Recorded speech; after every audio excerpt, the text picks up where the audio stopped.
زندگی کا سب سے پہلا دور کیا ہے؟ بچپن کا، لڑکپن، کھیل کود۔ اس کھیل میں کوئی تلذذ نہیں ہوتی، کوئی سینشول گریٹیفیکیشن جسے انگریزی میں کہتے ہیں، کوئی حصی قسم کی لذت حاصل کرنا، یہ نہیں ہوتا۔ کھیل معصومانہ کھیل، معصوم ہے کھیل میں، معصومانہ کھیل ہے، اس میں کوئی اور ایلیمنٹ نہیں ہے۔ اس سے ذرا آگے آئے جسے آپ ٹین ایجر کہتے ہیں، جو انسانی زندگی کا خطرناک ترین دور ہے۔ اب یہاں نرا کھیل نہیں رہ جاتا، معصوم کھیل نہیں رہ جاتا، تلذذ لذت سے بنا ہے، لذت سے باب تفاعل، لذت حاصل کرنا، یہ تلذذ جو ہے شامل ہوتا۔ آنکھوں کی تلذذ کیا ہے؟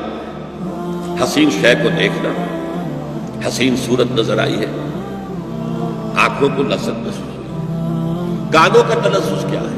گانا سن رہے ہیں، ردم ہے، سریلی آواز ہے، گانوں کی لذت لے رہے ہیں، یہ تلذذ ہو رہا ہے۔ وہ بچپن لڑکپن میں کیا پتا کون گا رہا ہے، لیکن نہیں، اب آیا ہے، اب ٹین ایج، اس کے اندر آنکھوں کا تلذذ، کانوں کا تلذذ۔ پھر بات اچھی نہیں ہے لیکن مجھے بیان کرنا پڑتا ہے، کچھ لوگ شکایت کرتے ہیں، کچھ اس دور میں انسان اپنے جنسی اعضاء سے بھی کھیلنا شروع کر دیتا ہے۔ یہ بہت خطرناک جو ہے موڑ ہے انسانی زندگی کا، یہ ہے جس کو لہو سے لعب و لہو، معصوم کھیل اور اس کے بعد تلذذ، لذت حاصل کرنا، آنکھ کی لذت، کان کی لذت، کوئی کسی اعتبار سے، کسی پرورٹڈ طریقے سے کوئی جنسی لذت۔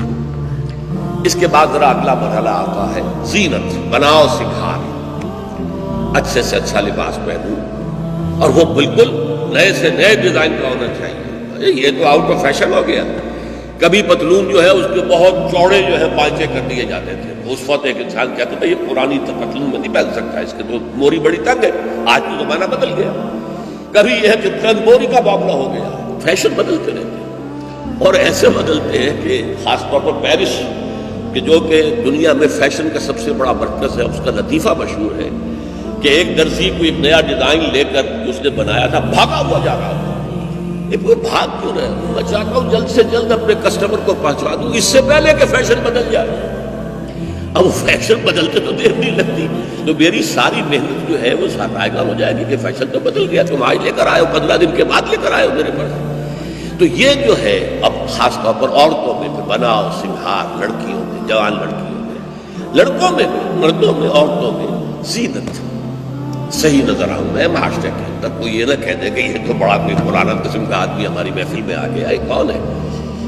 اس کے بعد اگلا مرحلہ آتا ہے، یہ یوں سمجھیے 30 سے لے کے 40 برس کی عمر، اس میں تفاخر، فخر کرنا، میری نسل بلند ہے، میری ذات اونچی ہے، میرے پاس دولت زیادہ ہے، میرے پاس قوت و حشمت زیادہ ہے، تفاخر بین، خون پر، رنگ پر، پیشے پر میرا پیشہ بہت اعلیٰ ہے، میری حیثیت معاشرے میں بہت بلند ہے۔ اور یہاں تفاخر کہا گیا، یہ باب تفاعل میں کیا ہے خاصہ کہ ایک دوسرے کے مقابلے میں آتا ہے، فخر میں ایک دوسرے سے آگے نہیں، یہ تفاخر ہے، فخر، ایک دوسرے پر فخر کرنا، رنگ پر، نسل پر، دولت پر، مال پر، اور ایک زمانے میں اولاد پر ہوتا تھا، آج کا دور بدل گیا۔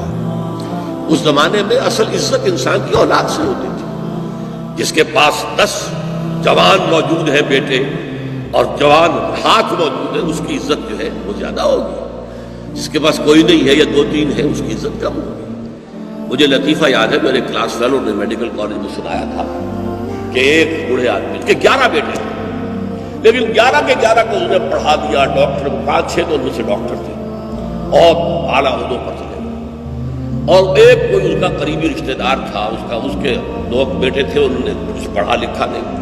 اب جب کوئی جھگڑا ہوتا تھا وہ لاٹھی لے کر میدان میں آ جاتے تھے، کہ پڑھے لکھے دبک جاتے تھے، انہیں معلوم ہے ہماری زندگی بہت قیمتی ہے، 20 سال ہم نے لگا کر میڈیکل تعلیم حاصل کی، ہم میدان میں کیسے آ جائیں، کیسے لے لیں؟ تو وہ چیختا پھرتا تھا کوئی میرے 11 پڑھے ہوئے لے لے اور مجھے ایک ان پڑھ دے دے، جو میرے ساتھ کھڑا ہو کر میدان میں تو آ سکے، مقابلہ تو کر سکے، ایک ان پڑھ مجھے چاہیے، یہ 11 جو پڑھے لکھے مجھے لے۔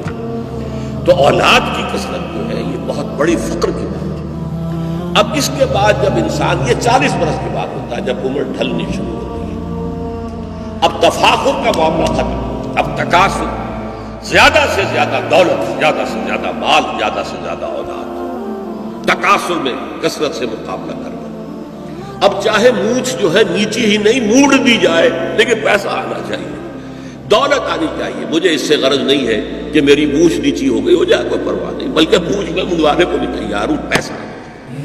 یہ تکاثر فی الاموال والاولاد یہ ختم نہیں ہوتا جب تک انسان مٹی تلے دبا نہ دیا جائے۔ یہ آخری دور انسان کا، چاہے ایک شخص کے پاس اتنی دولت ہو کہ 10 اس کی پشتیں بیٹھ کر کھا سکے پھر بھی، اور اس کی ٹانگیں چاہے قبر میں لٹکی ہوئی ہو، لیکن تکاثر پیچھا نہیں چھوڑے گا۔ اس پر پوری ایک صورت ہے قرآن کی، آپ کو معلوم ہے، الہاکم التکاثر حتی زرتم المقابر۔ تمہیں یہ کثرت اور محتاج کی طلب نے غافل کیے رکھا، یہاں تک کہ قبروں تک پہنچ